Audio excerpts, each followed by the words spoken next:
Just announced, Royal Highness Princess Leonor to marry at Royal Palace, full schedule confirmed.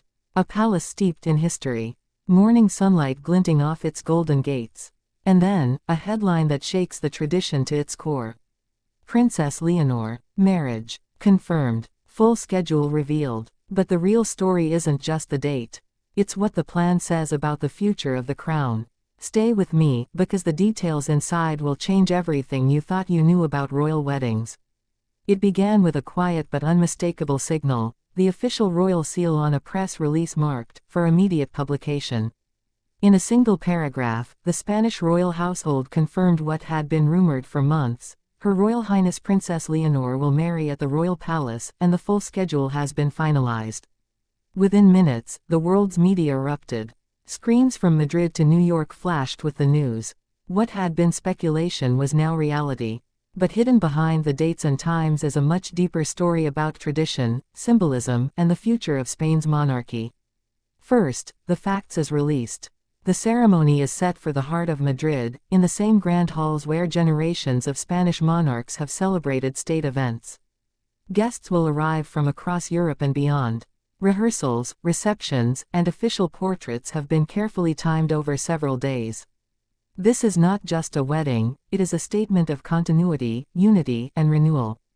But why now? Why this place? And what does the schedule reveal about Leonor's vision as a future queen?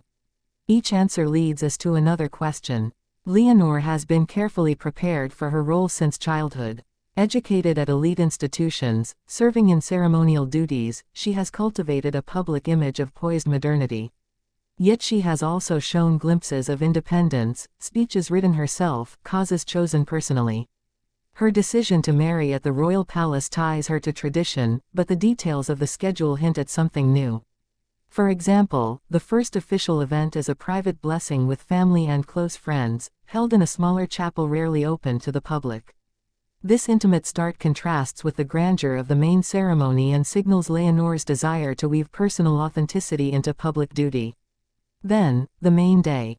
The schedule shows a procession through Madrid's historic center, not by carriage alone but accompanied by representatives of youth organizations and service groups, a nod to her generation and her commitment to civic causes. This breaks precedent and invites ordinary citizens into the narrative. Later, a reception blending Spanish and international traditions, curated to highlight the diverse regions of the country. The menu features dishes from Asturias, Catalonia, Andalusia, and Castile, turning the wedding feast into a symbolic unifier. Each choice speaks to a vision, a monarchy rooted in history but inclusive of all. Behind these plans lies a family story. Inside Zarzuela Palace, there have been months of discussion, parents, advisors, and Leonor herself weighing the pressures of a public life against the intimacy every couple hopes for on their wedding day. There have been tense moments and quiet compromises. In the end, what emerged is a schedule that reads like a map of her life: private devotion, public service, and a deep respect for Spain's cultural mosaic. As we move through each part of the schedule, the questions deepen. Who will stand beside her as attendants? Which foreign royals will attend? Will the ceremony include modern touches such as live-streamed segments or public viewings in city squares? Each speculation invites another. Consider also the international dimension. Invitations have been extended to other young heirs and heads of state, turning the wedding into a soft diplomacy summit. Analysts see in the guest list an early glimpse of Leonor's future alliances as queen. Meanwhile, across Spain, preparations have already begun. Cities are planning celebrations, schools are incorporating lessons on royal history, and local artisans are commissioned to produce decorations. The wedding schedule, while centered in Madrid, is sparking activity nationwide. But at the center of all this planning is a young woman. In the quiet moments between fittings and briefings, Leonor is reportedly writing her own vows, choosing readings, and meeting with community leaders to include their voices. This blending of public duty and private meaning is rare in royal history and is why this announcement resonates far beyond Spain. For 45 minutes, we can walk through this journey together. From the first confirmation of the engagement to the intricate timeline of events, we can see how each decision reflects both tradition and transformation. We can hear from historians about the significance of marrying in the royal palace.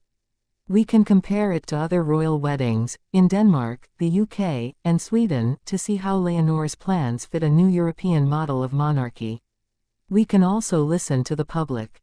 In Asturias, banners proclaim pride in their princess. In Madrid, crowds gather daily outside the palace gates hoping for a glimpse.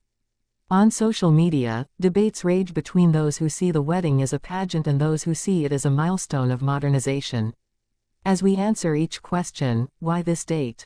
Why this venue? Why these choices? We open another curiosity loop.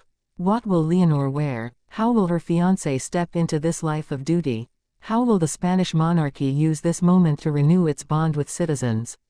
And throughout, we return to the emotional heart. Love and duty interwoven. A family preparing to watch their daughter become not just a wife but a queen in waiting. A country watching its future unfold in real time. By the end of this narrative, you will not only know the full schedule of Princess Leonor's wedding but also understand what it means, for her, for Spain, and for the idea of monarchy in the 21st century.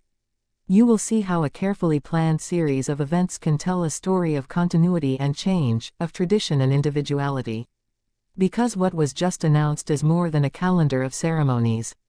It's a glimpse into a future reign, a vision of a modern crown shaped by a young woman unafraid to blend the old with the new. This is the story of a wedding. But it is also the story of a nation, a family, and a future queen stepping into her destiny, and inviting the world to watch as history is made.